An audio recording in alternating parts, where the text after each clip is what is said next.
Well, this is a time spiral block draft with every of the 3 sets in time spiral block, including Future Sight. So this is gonna be exciting. It's one of my favorite formats ever.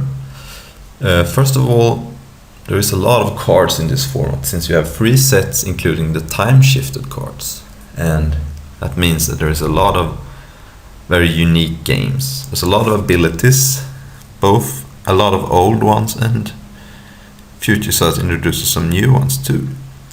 I put up Sprout's form since it's a very important card to think about when you draft.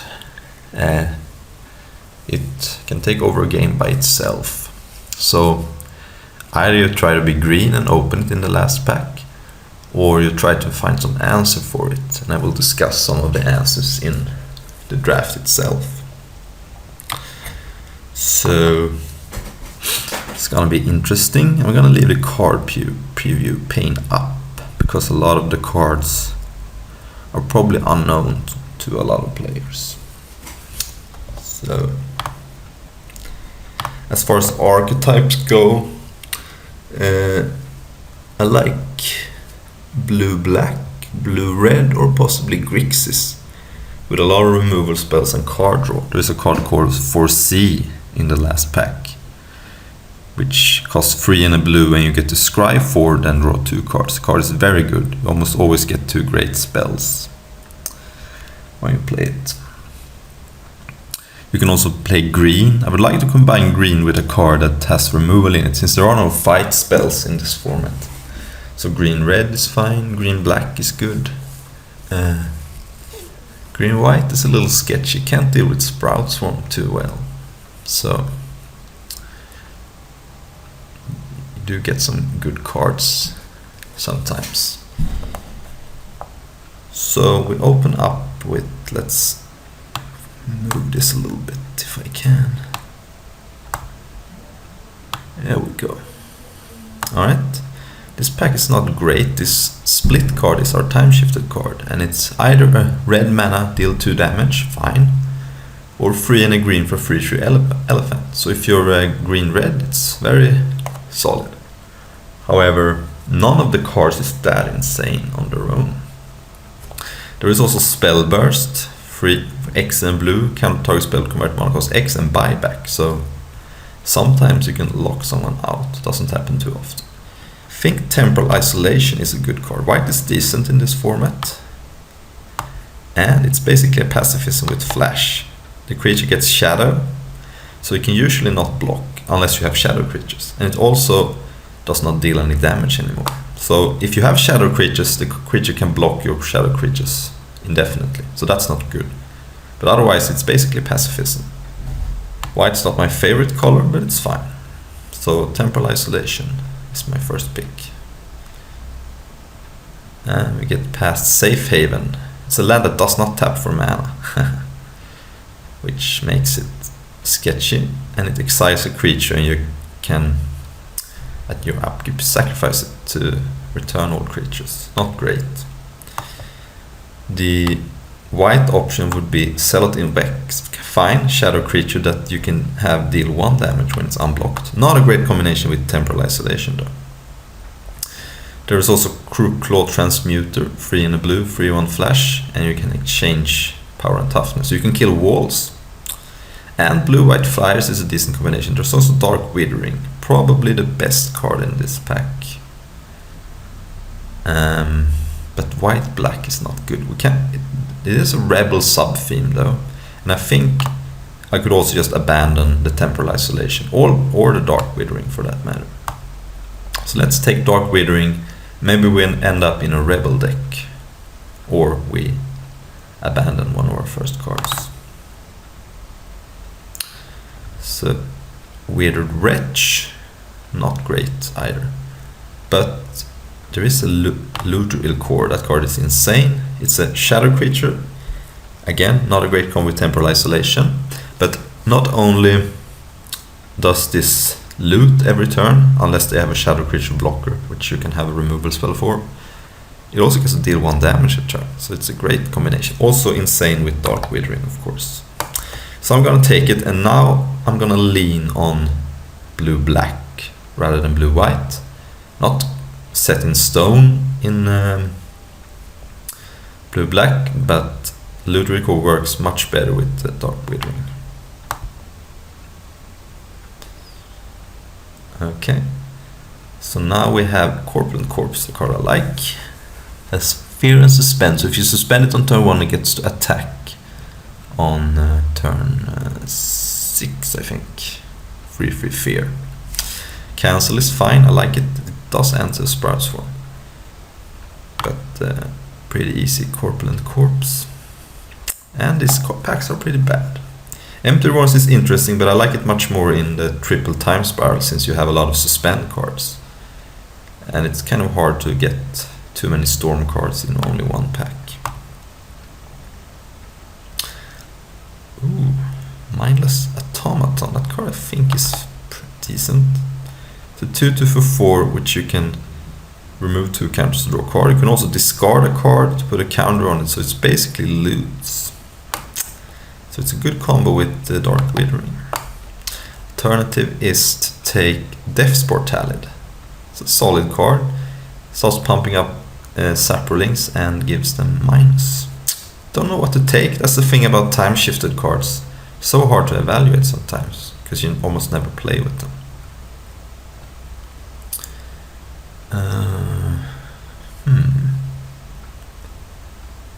Death's Portalid loses some value if you can't put out a lot of Phalids, and blue-black you usually don't have too many Talid. I'm going to take the Mindless Automaton. This could be wrong. I have no idea. There is a Coalition Victory. We do have Tolarian Sentinel. That is an interesting card. 1 free flyer that can return permanents if you discard a card. So again, combo with Dark Withering. And also you can pick up Reality Acid in the second pack. I'm not missing out on much by taking it. Cold Stoker is good. The funny thing about this card is that back when Time Spiral was printed, Mana Burn existed. So this was a free for 4 with sometimes a drawback, but now it's all upside. Subterranean Shambler I like, it answers Sprouts form, but Tolarian Sentinel is a fine card. Here there isn't much. What does a Goblin Snowman do?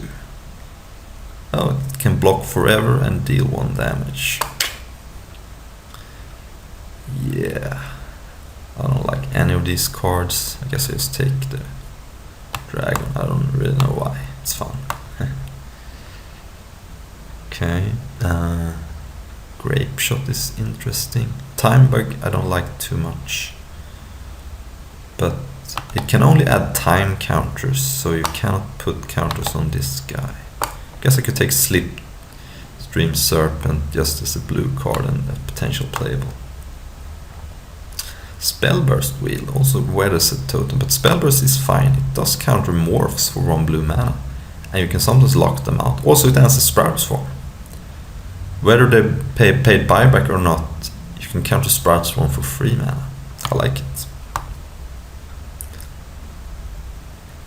So, do I have a minor madness theme here? I like Urza's Factory. It's a good way to, if you play against another control deck, it could be insane. It's not good against aggressive decks, but the cost is pretty low to put this in your deck, so I like it. Do pay a huge price. It's also Urza land, so I guess it's the lost part of the cycle. Here I can take Psychotic Episode against Sprouts form. And take out Empty Warrens. I don't think Moonlace does anything at all. So I almost think Moonlace was a joke. There was a cycle of those cards in the older format that were always bad, so I think Moonlace is kind of a joke. Lemurs is not only a good sideboard card against black decks, it's also good against us. Can get Swamp Walk. We have Children of Corliss combo in Legacy. And take the blue card. So let's sort by converted mana cost. Probably not playing Temporal Isolation. And our curve is a little high, but Slipstream Serpent is a free drop. So let's see here.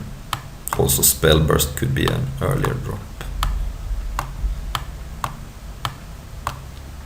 Something like this. Still not sure about the Mindless Automaton pick. But you can always just cash this in for a card. So it's a 2/2 that you can get a free block out of. And you can loot. You discard a card, put a counter, then you draw 2 cards. Then you have to discard a card again, but I mean, you kind of get the card for free. So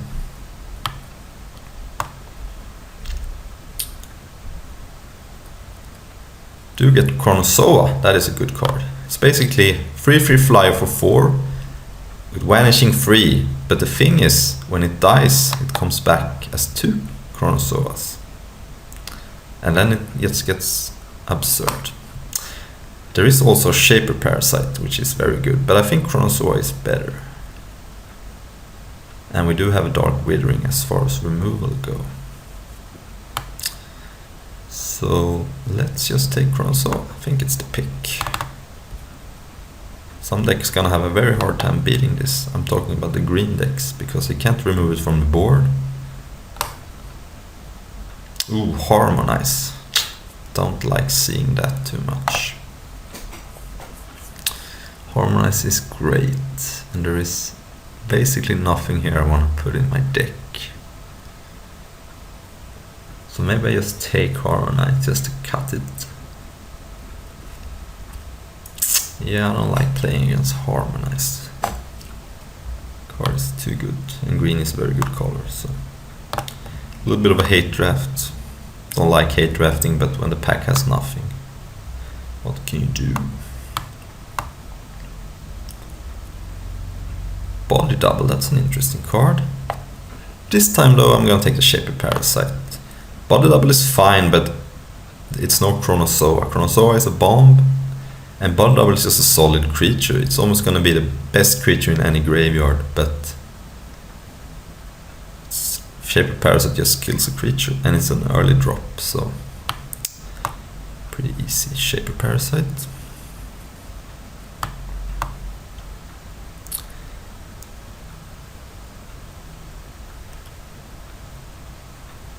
Don't really remember too many of Madness cards that exist. The thing about this format, it's so large that you sometimes forget what cards exist and do not exist. Okay, it's a lot of black cards. Unfortunately, none of them are good. Dash Hope is bad. Midnight Charm is not great. Tidewalker is not great either. I think I'm gonna take Dune Rider Outlaw. It could be pretty good against a green deck. And green is a good color in this format. Phantasmagorian, not great. So good in Dredge deck, in the no manaless Dredge deck. So Dune Rider Outlaw is gonna start in the sideboard, because it's too bad otherwise. Here's the Reality Acid I was talking about. I do not have enough ways to abuse it, so Cradle to Grave is my pick. It's basically remove soul, except can't counter black creatures, and it cannot stop any comes into play abilities. So it's worse than remove soul, but it does have some value since there is suspend, so you can kind of, you know, when you can play Cradle to Grave. If your opponent suspends Errant Ephemeron, you know what turn you need to hold up Cradle to Grave. So I'm gonna take it. These packs are bad. This card can be a blowout. You target them, put the creature into play, preferably with some comes into play effect, and then you block, and then you get the 2-for-1. Problem is that creatures don't usually end up in opponent's hands for that long. And I'm gonna take Dreamscape Artist. It's a Madness outlet, and it helps me splash Sprouts for. So I guess I take that. Also helps me to ramp into activating Urza's Factory. Blight Speaker is interesting. I don't think we have any rebels, right? Not a rebel, not a rebel, not a rebel, not Rebel. It is okay, just as a 2/2 that pings for 1. And there isn't too many rebels in the last set. I could take a Radic Mutation. That card is fine. Basically, it's always gonna deal at least 2 damage. But I do have a Spell Burst actually. It makes it a little worse. I'm gonna take Blight Speaker. Maybe I pick up some rebels in the last pack. You never know. There is the Deep Cavern Imp. 2/2 flying. Ichor discard a card. That could be good if we have some madness cards.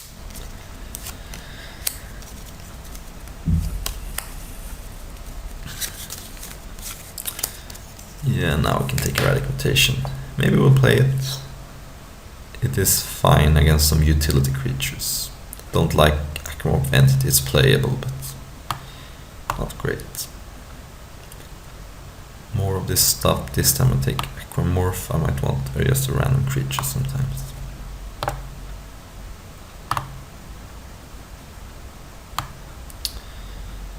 This deck is not great, but it's fine. And we can take a 3/3 Vigilance, I guess. We are a little bit short on win conditions. Take out Octavia Drake, that card can be annoying.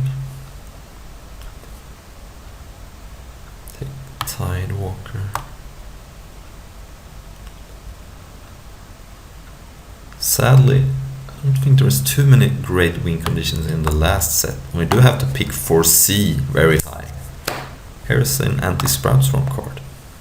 For 3 mana, you get to take your opponent's Sprout Swarm, instant speed. So we do have to take 4C pretty high. We also need some win conditions. So, not in great shape, but we do have some solid cards in our deck.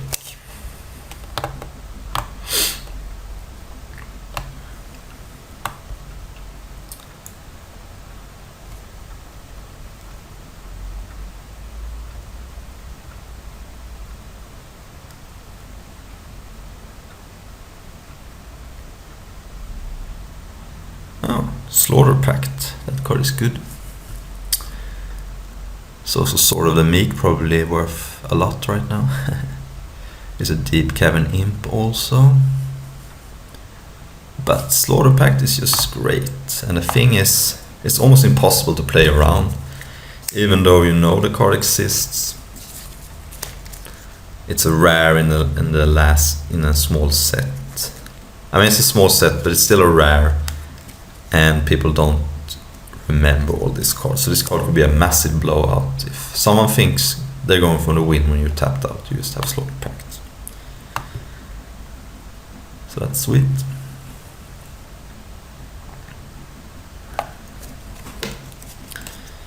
So we do have removal now. Although I don't think this kills black creatures, no.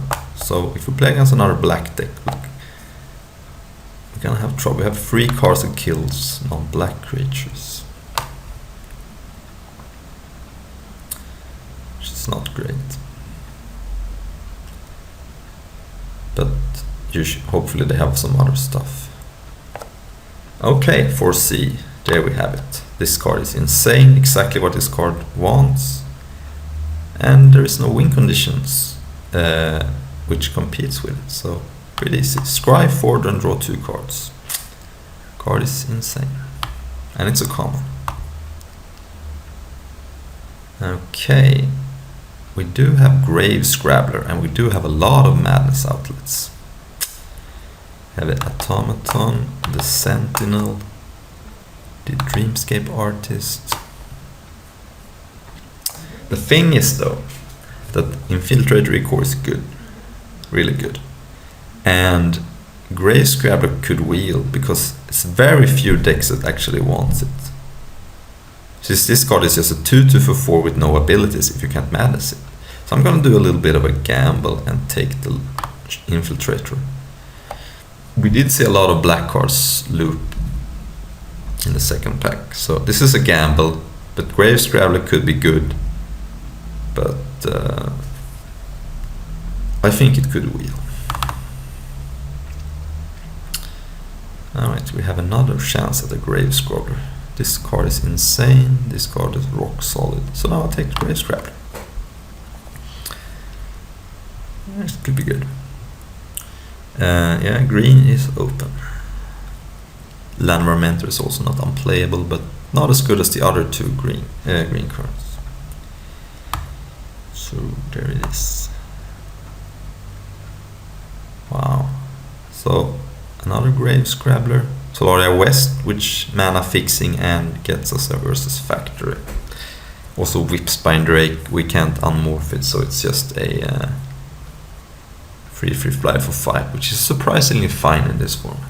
Don't know if I want to play 2 Grave Scrabblers. That seems a little loose. I guess I'll just take another Infiltrator, since we need win condition. Augur of Skulls is fine. Either you mind rot them on turn 2, or you have a blocker that's very annoying and combines well with these Infiltrators. Just holds the ground while you attack them with shadow creatures. And there is no real competition. If a reasonable answer to Sprout Swarm, I mean, it depends. If they empty their hand, it's not gonna work, but sometimes they go down to just a Sprout Swarm in their hand or another card, and then you can get them. So Cutthroat does have Madness synergies. There is a Whipspine Drake, but Jesus, these green cards. Well, sadly someone's gonna have an insane green deck. I have to take this Whipspine Drake since I only have 20 playables, and what if I don't see any more playables? So, man. Oh man, green is just wide open. Alright, enough is enough. I'm gonna take Sporlat Ancient. Here, there's nothing I want to play. I guess Sarcomite Mirror is randomly playable. Probably worse than Whipspine Drake. And this Infiltrators is actually not 5 drops or 2 drops, so I can put in Whipspine Drake, I guess. Probably want to cut this Sarcomite Mirror.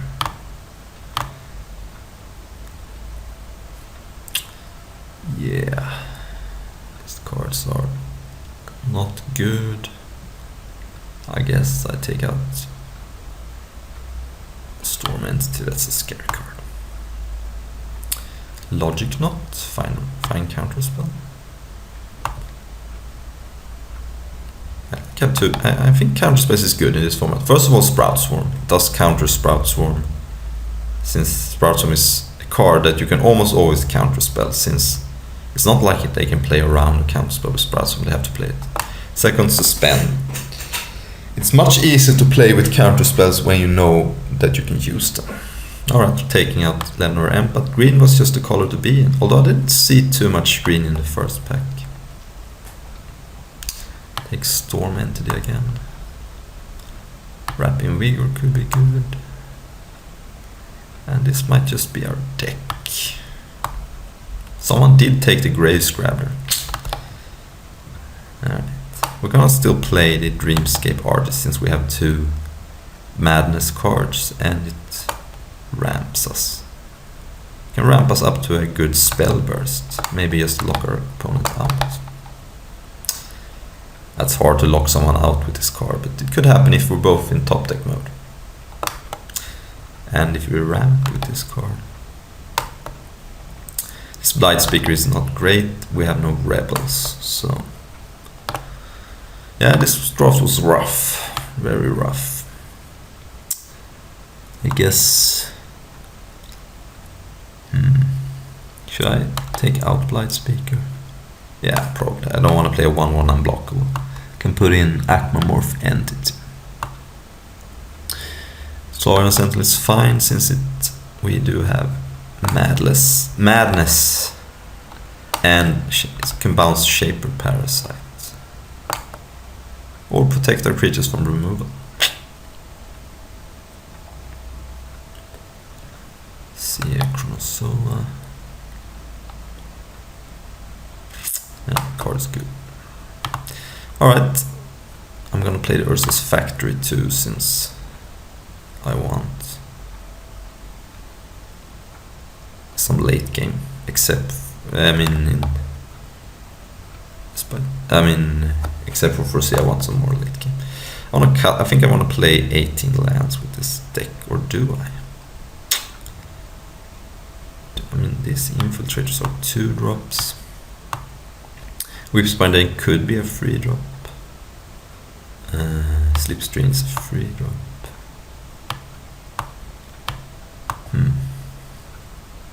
Do surprisingly enough have 16 creatures. That's too many. Too many. So, do I want to cat a card, or do I want to play? I think playing 17 lands is fine with this deck. Corpulent Corpse also 1 drop. Alright, 17 lands. Maybe at that point I don't play Urza's Factory. I want my colors to be clean. So I'll take out Urza's Factory and play 17 lands. And I think 10-7 is fine. Yeah, that seems okay. Could play this card. It's basically Coercion. And you also get to look at the top card, but you almost never want to take the top card of the library unless they're empty-handed, since then you're down a card. You basically just mill them. If it's a card you can't beat, you can do it. But yeah, this looks like my build, and I will see you in round 1.